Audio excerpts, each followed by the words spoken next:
Every act of political violence is a tragedy. Every act of gun violence is a tragedy. And it is the reason that Democrats for decades have pushed for comprehensive reform to the broken gun laws in this country that have allowed gun violence not to become a problem, but an epidemic. And after Charlie Kirk was shot and killed today, it looks like MAGA is not seeing this as a tragedy, but a political opportunity. That is how they are responding. It is not us calling for gun violence prevention who are politicizing this moment. It is Republicans who want to blame Democrats and try to flip this into a win for them for some reason. And that is exactly what we have seen through all of MAGA and their media. And it is why what Donald Trump just announced really shocks me. We are going to get into it all. But before we see what Trump had to say, I want to start with what Jesse Waters said on Fox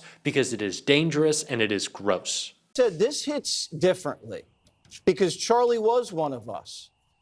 And Trump gets hit in the ear. Charlie gets shot dead.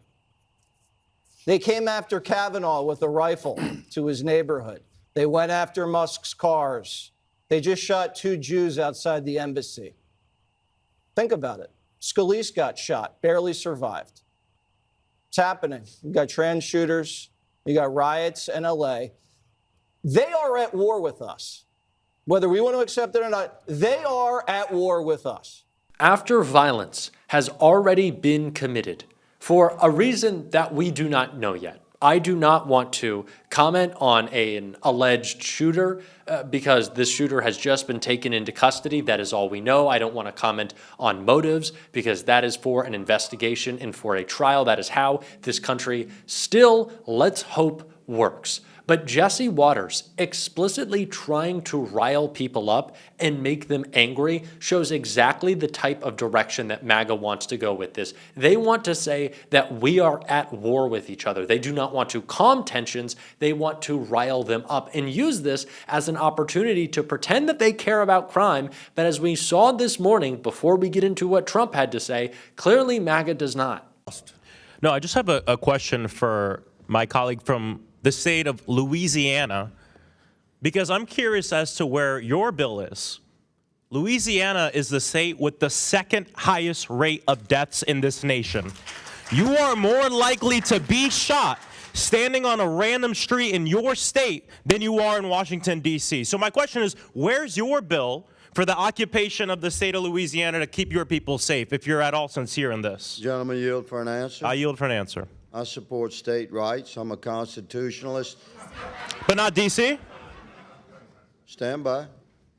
As a constitutionalist, I support my state, my sovereign state's legislature, which is doing everything it can to push back upon the crime rate of the Democrat-controlled cities. Okay, of so New Orleans, I'll take my time back. I'll take my time back. If you remove That's the the rules. crime stats That's the of New rules. Orleans, I'll take my time back. Louisiana, I'll take my time back. So you only invoke the rules when other people are speaking, not when you're speaking. Okay. That's your time. I agree with you. Look, I'm for state sovereignty. So what do you think about California?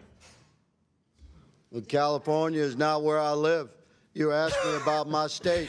See, you only care, and I'll reclaim my time. I'll reclaim my time. I'll reclaim my time. I'll reclaim my time. I will reclaim my time. The gentleman will stop speaking. I will reclaim my time. You're more likely to be shot standing in a random street in your state, This is Mr. Frost time, Mr. Chairman. than anywhere in Frost time. Washington, D.C., and you're here because you're lapdogs to the President of the United States. I do not want to hear that Democrats right now calling for gun violence prevention, calling for gun control, are politicizing this issue when there is no principle that Republicans or conservatives stand on that makes them want to see a better world. They just want what they want in any given moment. And it is clear that the only response that they will have to the shooting of Charlie Kirk will be a political one. And that is very clear with what Donald Trump just announced, especially in contrast to a shooting that took place not just 12 weeks ago. Donald Trump just wrote on Truth Social, in honor of Charlie Kirk, a truly great American patriot, I am ordering all American flags throughout the United States lowered till half-mast until Sunday evening at 6 p.m.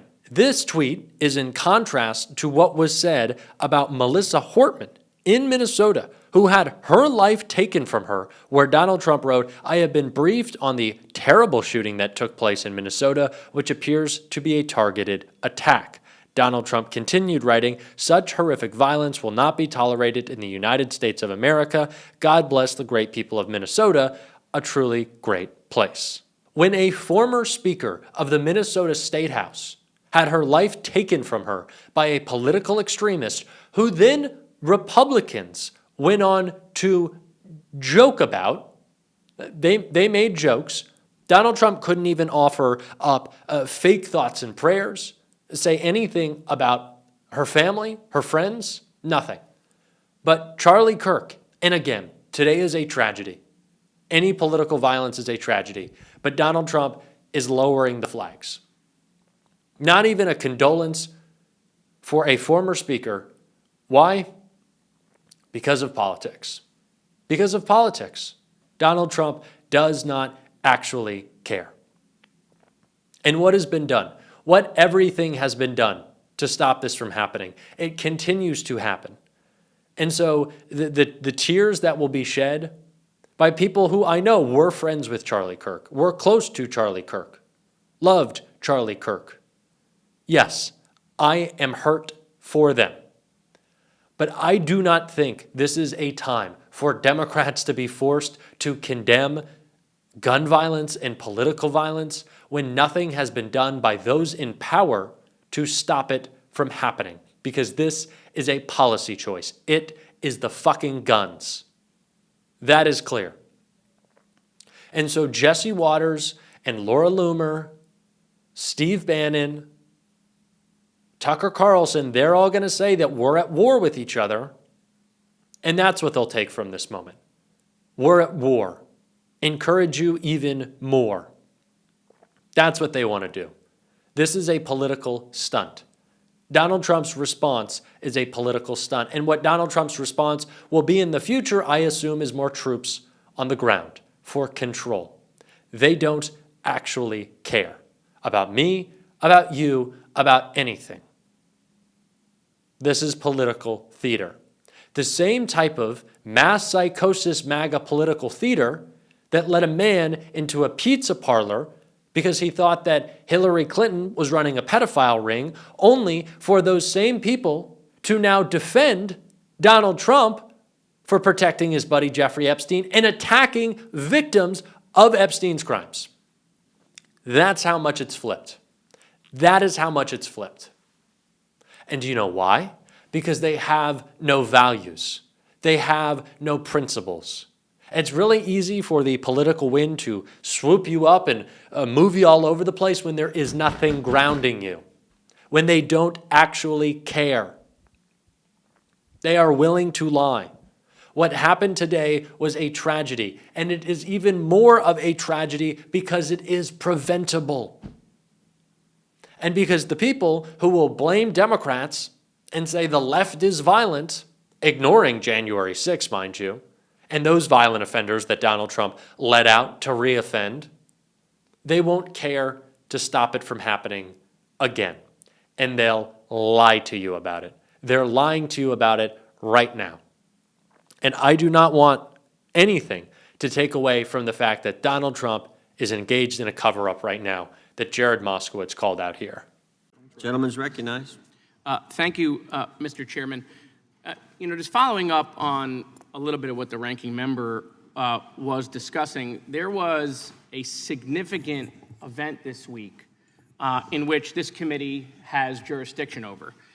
The Speaker of the House, the third highest ranking U.S. official, third in line to be the president, looked into the TV cameras and told us that the current president of the United States was an FBI informant.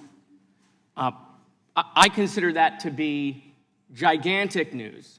And I'm just curious, have we reached out to the FBI, to Kash Patel, to confirm whether the president was at any time an FBI informant? I only say that because the Speaker of the House obviously gets significant briefings. He gets briefings that we do not get as regular members. And so I think this is something that we need to hear definitively. Before Kash Patel comes, we should clear up, maybe that we should send a letter to him to find out if the president was an informant. And if he was an informant, is that because he was working with the FBI after he was hanging out with Jeffrey Epstein? Did he turn because he got caught with Jeffrey Epstein? You know, when you're an FBI informant, there are lots of questions about how you became an FBI informant. And then how long was he an FBI informant? When did his service to the FBI stop, you know, being a member of the deep state? When did he stop doing that? I mean, look, if a regular member had said this, I would discount it. But the Speaker of the House is the one who said it. And then he said afterwards, well, I may have misspoke. Well, what was his misspeak? Instead of informant, did he mean agent? I mean, what is the misspeak for informant? I mean, I don't know another word that we use when we're describing an FBI agent or FBI informant or undercover. I mean, what was the misspeak here?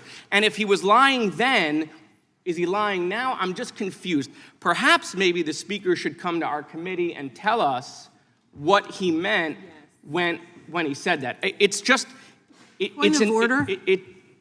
I'm still speaking. Mr. Chairman? I'm still speaking. Is there a bill or an amendment on the floor? I strike the last word. I'm allowed to finish my... Gentleman from Florida has the time. He's speaking, I think he's speaking about the bill. Well, he's not really speaking about the bill, but he's recognized to speak about the bill. Well, he's just been interrupted for about 30 seconds.